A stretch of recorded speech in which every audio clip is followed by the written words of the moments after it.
Duck and cover.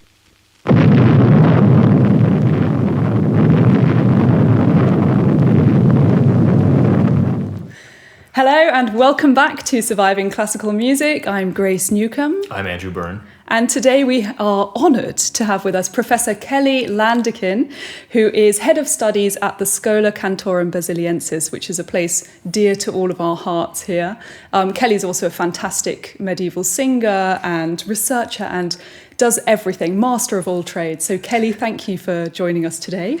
Thanks for having me.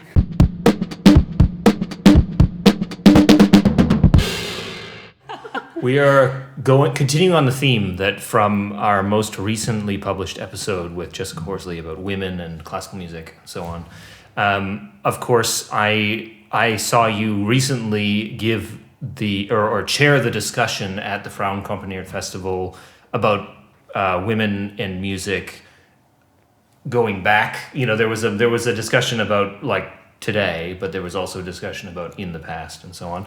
And the first thing that I want to ask you right off the bat is speak to us about, or please, would you, in a question format, would you please speak to us about anonymous and women composers?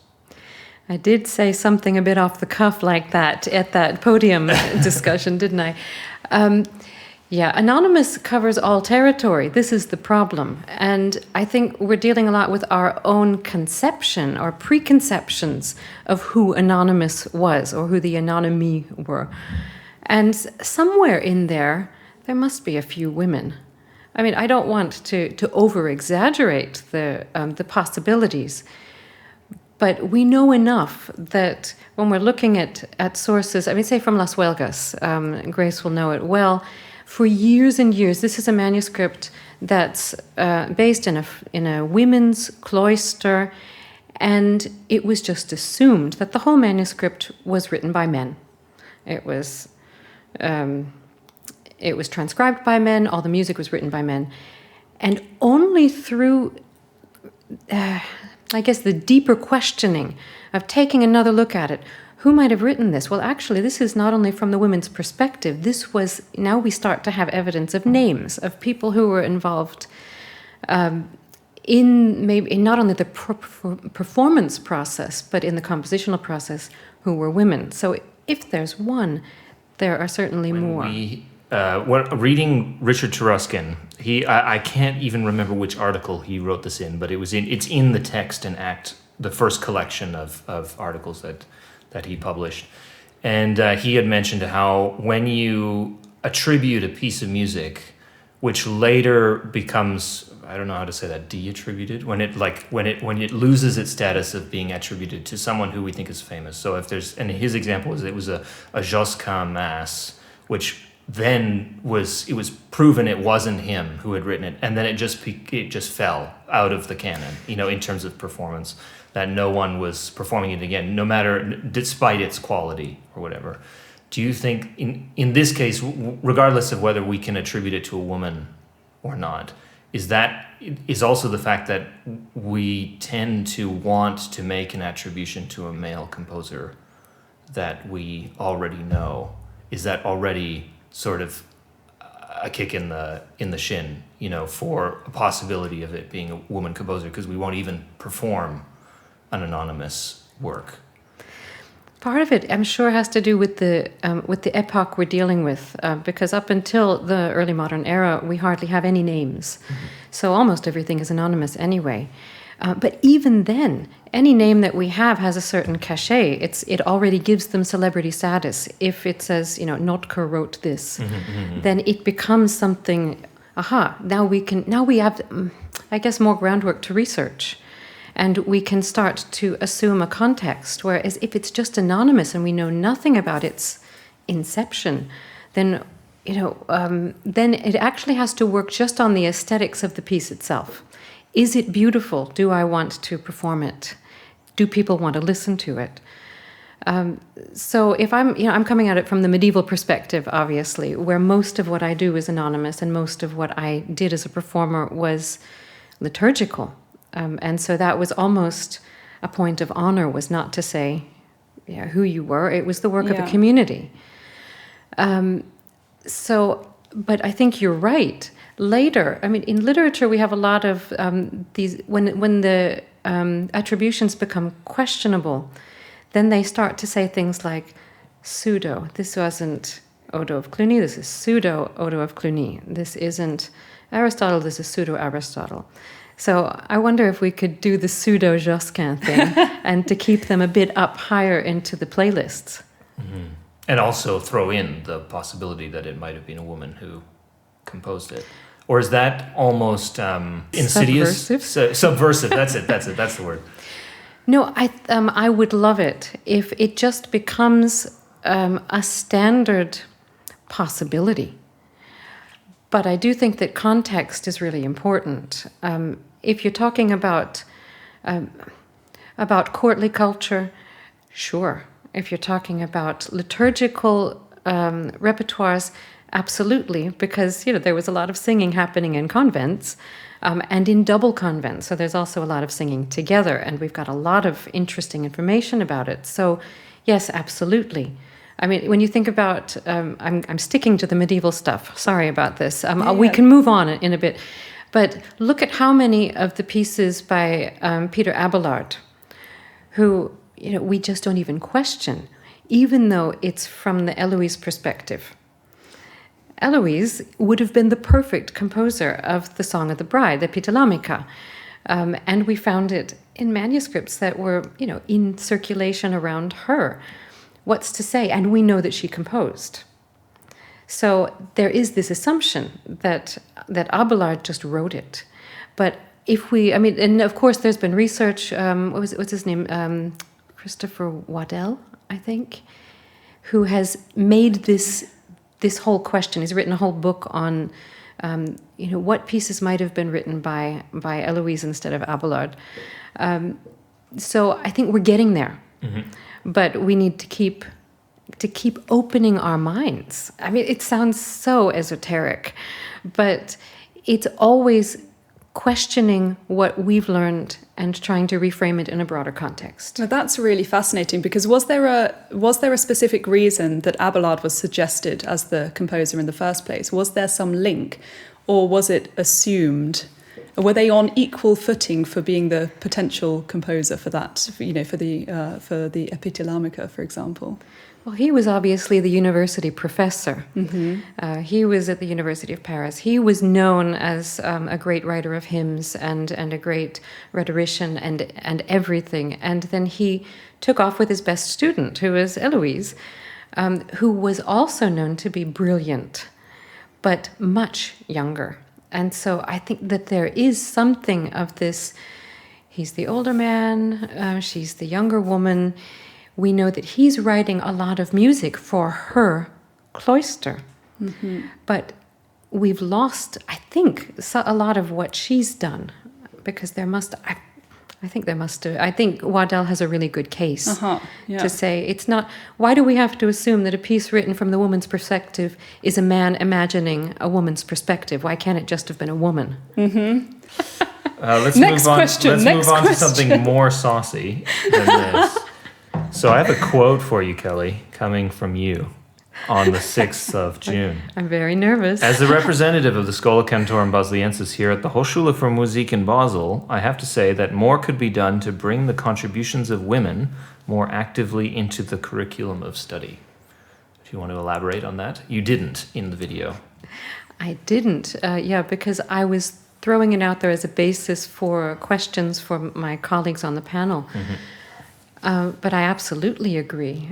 When I think back on my time at the school, I've been there for about 10, 11 years, but I was a student for 4 years, in the previous generation before that. And I have to say that even at an institution as progressive as the Schola, I didn't encounter very many female composers or even female interpreters from earlier generations who were supposed to have made an impact on performance. I mean, when we think about the interpreter or the performer in previous eras, they were much more involved in the creative process, I would posit, than we assume today. The performer today, I think perhaps it's a controversial idea, but it feels much more like a vessel for a composition, for somebody else's ideas. When we look at it now, then I think it was meant to be much earlier. When I'm looking back to the Middle Ages or the Renaissance, for instance. But getting back to your question, yes, we can do much more. And I think that we can do much more in very simple ways as well as very complex ways. The one thing that I wouldn't like to see is for us to say, let's have a Women's Week. Let's make the project week next year about women, because then we're saying that the rest of the year, 51 weeks is men and 1 week is women. And we're just going to explore the little bit of music that they've left behind that we can attribute to them. Yeah. So I would like to see it play into the program in various ways. I mean, we've done it in some courses. It happens all the time. In performance practice classes or in music history, you'll get mentions of women composers or important musicians. I did it in chant class. We had, I'm always trying to bring women in when I can. Of some of the few names that we have are women's names in chant. But also, we did an opera, 5 years ago? Maybe a little bit more, from Francesca Caccini. But it doesn't... I don't feel very good about the fact that I have to say that we did an opera by a woman within my time at the Schola. And there are so many factors contributing to why something is chosen to be put on a platform. But I think that we can maybe reflect a bit more consciously about how we make that decision process. Why does it happen like that? Or this year we had, it wasn't a Schola production, but the Abendmusiken did Cozzolani. Yeah. Fantastic. It was a fantastic event. Why just the once? Basel, I think, deserves, and the world deserves a bit more introduction to this, so that they can feel the impact and say, well, this isn't bad music. Because I think that that's the undercurrent, is we don't know them because they must not have been very good. Yeah.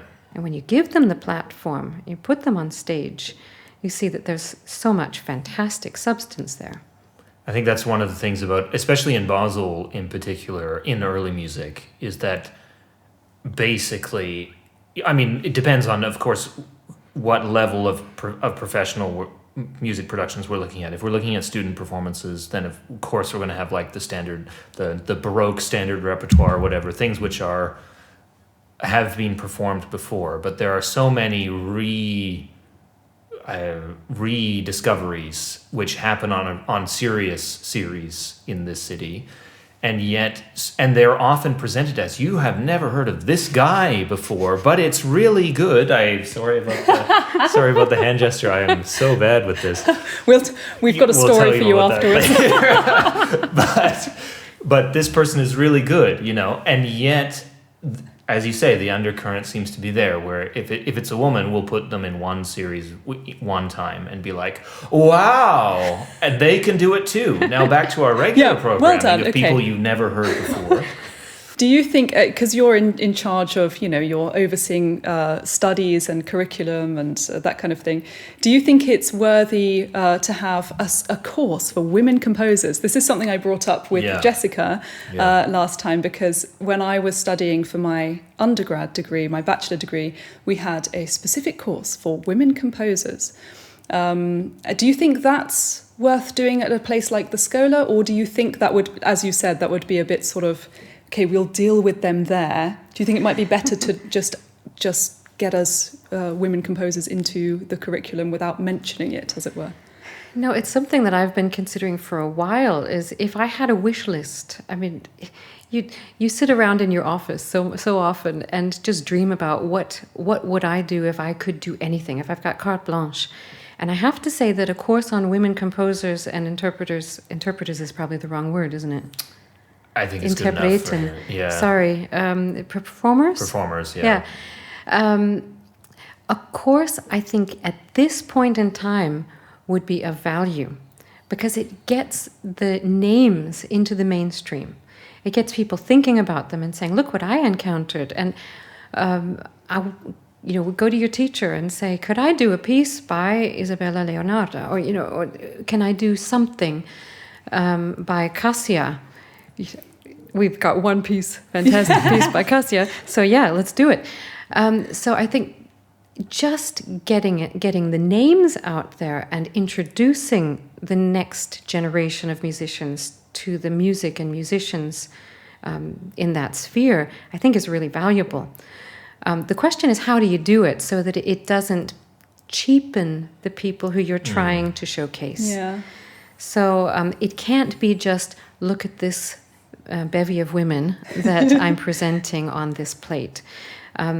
I think you have to find a way that it's not just a music history class, and it's not just a performance class, but I think there has to be some kind of a seminar with context and performance. So I'd be really interested in exploring it.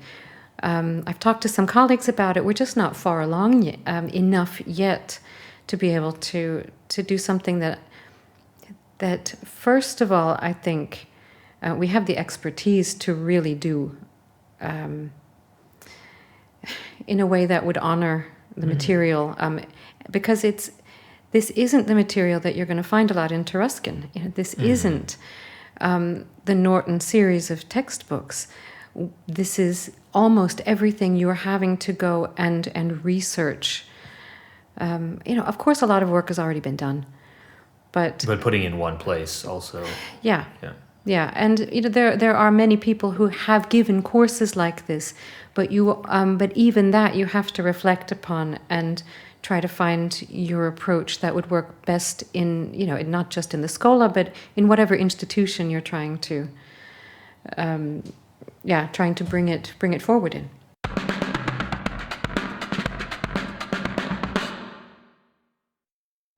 I used to do a lot of contemporary performing, and it felt like I had a lot of contact with female composers. They either I was lucky or they are out there and they're getting the platforms that they need. And I'm not sure whether it's different now or is it just they're there. I mean, they haven't yet become anonymous, but they haven't yet gotten lost. I don't think that it could happen in the same way as it did 300, 500, 800 years ago, where there was, I think, much more of a direct and intentional discrimination. I think a lot of what we experience today in maybe a lack of examples of women composers and performers is more indirect. It's this undercurrent of questioning taste or just not yet having done the research. I was just on the net earlier today. Do you know the what's her name? Sophie Drinker Institute? No, I don't think so. Sophie Drinker Institute is a musicological institute for women's studies and gender studies. And they have a website, and it's just got an alphabetical list with all the information they can find on women composers. And they start a little bit later than, say, the typical Schola repertoires. But it's really interesting. And I found a whole bunch of relatives of composers who I know. Couperin had tons of daughters and tons of sisters. And, and they're there as well-known performers, well-known improvisers. Wowee. And that's maybe the next point, is to be a great performer. You don't always have to be performing composed music. You could be a performer improvising. And then this music is, of course, lost. Yeah. So anyway, I think that's maybe an interesting point as well, is it doesn't take much just to go around one more corner and to see... To take a closer look at the families of famous composers and musicians and to see what the women in those families were doing, because they were inundated by music and the profession. That's really interesting. Yeah, I never thought about that, but it makes perfect sense, especially in a kind of house or chamber music era as well. Yeah. But then, of course, if they're improvising, we have nothing to attribute to them anyway, or if they're, just composing at home and it's not all preserved somewhere. That's right. But I think we can become more conscious of the fact that this was an absolutely vital part of the musical process that we're now starting to, I think, bring more attention to, is the art of improvisation. I think this is one of the ways forward for me. Okay, so now I think I'm going to ask you about, so it doesn't necessarily relate to, I'm not speaking directly about the Schola here, but I'm talking about the general idea of what a music conservatory is, as you know it to be. Unlike an American university with a music program, for example, we had 1 season and a half which have been completely disrupted by Corona, by the pandemic. The news is telling us we might very well be disrupted again very soon, and everybody is basically saying the best hope we have is that it's not a pandemic, but the virus will be endemic from basically from now on. And in the next 5 years, you're going to get sick one day, essentially, And that tells me that for those of us who are pros, that there will always, from now on, when we're talking about our next gig, there's always going to have to be a conversation about what happens if it's canceled, right? That's always going to be part of the conversation. Well, however that conversation is handled, whatever, is another issue.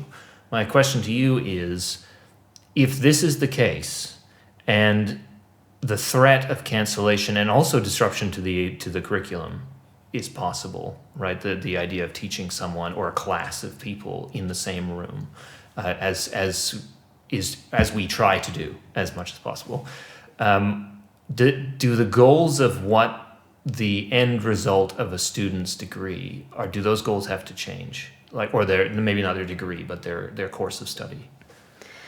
I think that's a really good point, because what I'd like to see, I think you're right. We do have to we had to change gears so quickly last year, and to try to reimagine our profession, our life and our profession. Is there still a future to being a musician, being an early musician, to studying music at all? Are we safe in society in general? I do think it's also a chance. Again, a bit controversially, I think perhaps the concert format has gotten a bit into a rut. We are used to large concert halls. We are used to sitting quietly in darkened rooms. Isn't there another way? Couldn't we have a different concert experience that might also helpfully be pandemic conform, that we actually can find ways of interacting with the audience differently, approaching the music as more functional, as more participative? Feels to me a lot like this concert stage with the big drop off in the beginning of it. It creates a distance between performer and audience that I don't actually find very helpful. For certain formats, of course, it's the way to do it because it's appropriate to the music and the ensemble. But I do think that there's a chance there to reimagine performing possibilities. How else could we do it? And whether this is on the digital platform or live, I think there must be more out there. And more specifically to your question, I do think we have to consider curriculum additions that will give people a running start when they leave conservatory.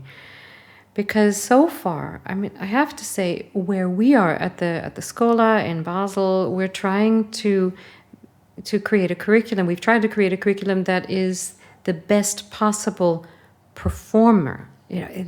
It's letting them go out there with a technique and with an understanding and with a musicality that they can do what they want to do.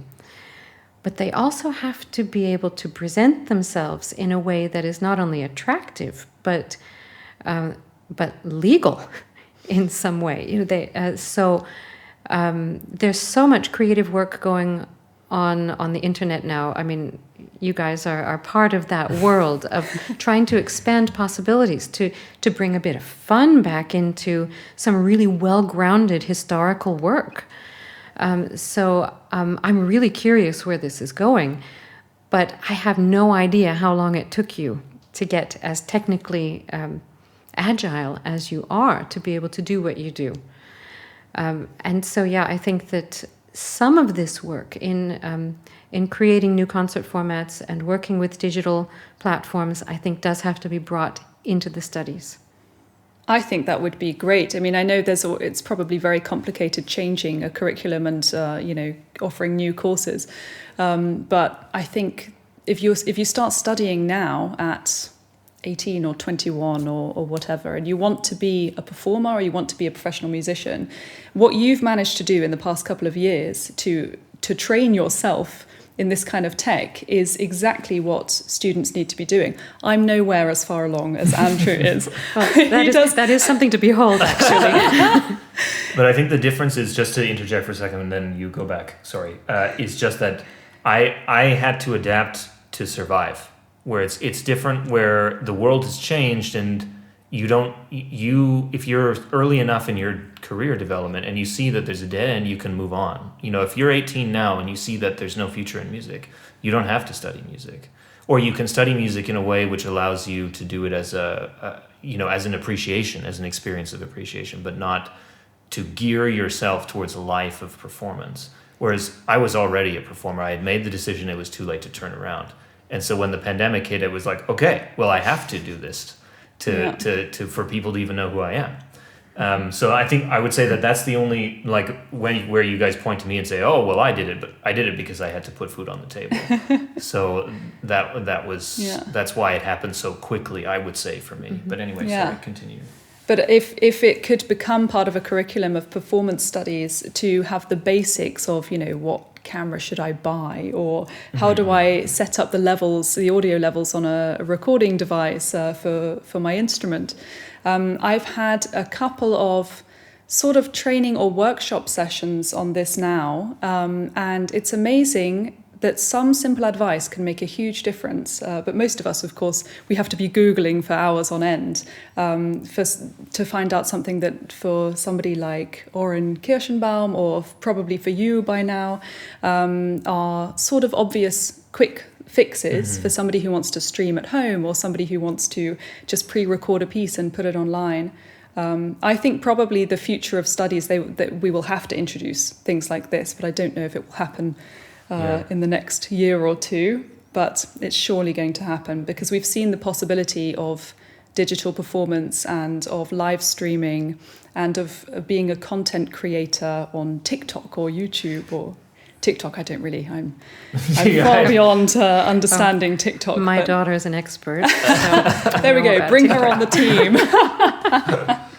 No, but I think it's one thing which is very difficult to find currently, and which you've been incredibly lucky with getting advice from Oren, who it's his job to record classical music in all of its forms.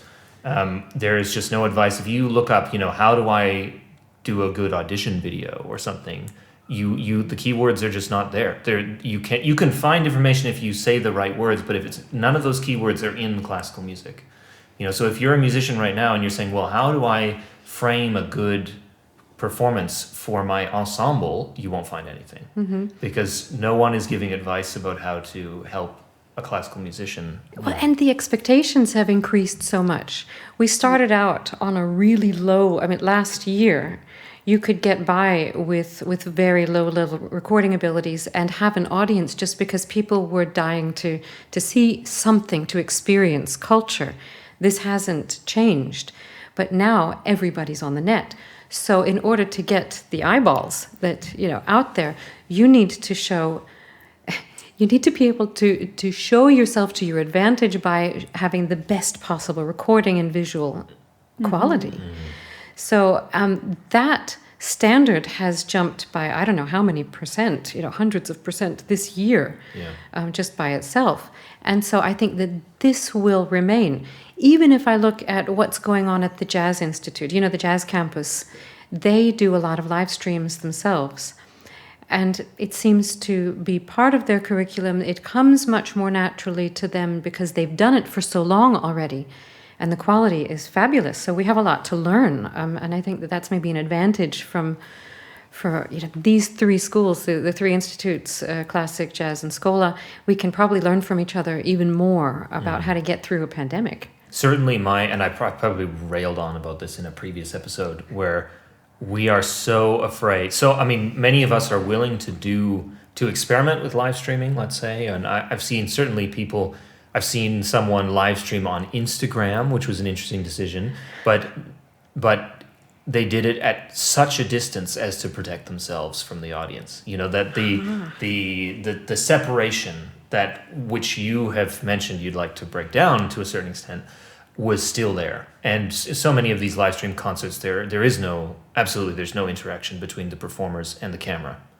And one thing which I would love to see in future attempts is where people start engaging with the person, and that person can literally, if they have won over their audience, they could present anything that they wanted to, because the audience are there to watch them.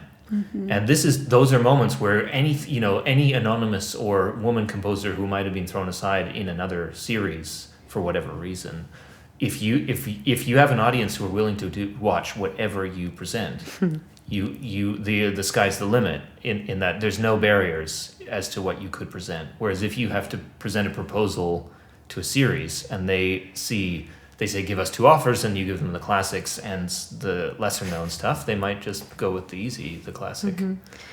I think one of the most interesting concerts that I saw in recent years was Andreas Scholl doing something completely unexpected. It was one of these concerts, I'm trying to remember the name of the venue, in Zurich. And it was a venue that's not normally done with classical music. They've got jazz and pop and, I don't know, a discussion series, and it's not a well-known classical venue. And people are just draped on the stage, sitting in chairs close by, and he's in the middle of the room. And it's being live streamed. This was maybe 10 years ago, and this was being live streamed around the world as well. And so he would do 3 songs, and then he'd talk to the audience. Any questions? And somebody'd say, "Why is your voice so high?" And he would get into it. And it was really interesting. The audience was completely diverse. People who didn't know anything about what he does or the music that he was singing, and others who were obviously versed, and they came because they knew who Andreas Scholl is. And it was a really vibrant event, and it was a club atmosphere. You know, I was sitting there with a margarita, yes. and it sounds maybe a little bit banal, but it's refreshing just to have moments like that where somebody who feels like they're untouchable because the form of art is so high, and yet they're right there. And there's a dialogue. There's a connection. These people won't forget that evening. Yeah. I'd love more of that in our own performance scene. I like a small audience. I can be very close to them. I can tell them a story. They're feeling relaxed. I mean, one of the reasons that I go to so few concerts, even though I'm supposed to be a concert musician, is that I cannot sit still in a chair in silence for an hour or 70 minutes or 90 minutes. I can't do it. And I feel very guilty about disturbing the people around me because I'll cross my legs, uncross my legs, I'll flip through looking around, and I know that's my own problem, but I feel like if I had more opportunities to go to this club atmosphere where I can sit with a drink in my hand, maybe a comfy chair, you're not in rows, I could focus on the music more rather than focusing on don't move, don't breathe. I completely get it. And I would be at that concert series if we make the Grace concert series where you're allowed to move and discuss, then I think that's definitely something that could take off. That's what I'd go for. So I'll go back just one more time to my question now that we've said all of this. I guess my experience through going to I did a bachelor's at a university with a music program, and then went to the Schola Conservatory. I had that experience as well. university experience was really like, this is an education and it will make you a better person, but we're not trying to make you a professional musician. Either you will become one or you won't, but that's not what we're trying to do here. We're trying to make you a more informed musician, maybe, but not necessarily trying to launch you into a career. And what my impression from the goals of being a student at a conservatory was that if you play really, really, really well, and you really put yourself towards being the best performer you can be, then there's a career out there for you. And maybe I interpret that message completely wrong. But I guess my question is that still the idea? And we need to give people better skills, like skills which will become more useful? Or actually, do we need to change that a little bit and say, we need you to be the best publishers or the most engaging people, and you also have to be great performers too? Do we have to shift, a certain extent, the whole paradigm? Or should the paradigm be the same, but we just need to expand the skill set? I don't think that there's anything without the content, without the core. If you don't have that training, the musicality, the technique to be able to express what you want to express, the communication skills that you're hopefully also learning in conservatory, then there's no point to the rest of it, my idea. Mm-hmm. But it's not enough anymore just to go away with that. Mm-hmm. If I turn it around, though, I don't know how the two of you started your training, but I started, in North America and in Hawaii where I got my bachelor's degree, and I think I don't remember having the faintest idea that I would actually become a performer, a professional musician. I just studied music because I loved it, and only after I just didn't stop studying, and I went to another school, and then I finally went to another school, and I wound up at Basel, did I realize, I could actually become a professional musician and not just somebody who loves music and is studying it for the love of it. But I think your point was also correct. A university setting is not a vocational training setting. A conservatory is vocational. And so they want you to leave with a career path clear and a way to make your way through life. Whereas that's not exactly what the university in the traditional sense was promising students. It's going back to the liberal arts training. Mm-hmm. But I also am not quite sure how much of this is the Europe-North American divide. Mm. Because here, when people go to school to become musicians, I think they really have a much clearer idea that they will become musicians. Whereas for me, coming from the United States, I was one student in a university where there were lots of other students and there were lots of other universities. So your chances of actually making money at your passion, at your profession, at that what you love, were very small. So in some ways I counted myself lucky to get here and to be able to do what it was that I did. But I never considered it an absolute probability that was going to happen. Having said all of that now, we know more now than we used to. And knowing what we know and being in this time of a tremendous, it's a tremor in the world of music as well as the world at large, I think that we have to take this as a chance and to make new opportunities, but we need to give the students the tools they need in order to make their way. I don't know what that's going to be. I've been delighted and surprised by the generation that's come after I've studied and I've been able to teach. I couldn't have seen that coming, what your generation is doing, and I'm thrilled. So what I just hope is that we stay awake enough to keep creating new possibilities so that you can work with them.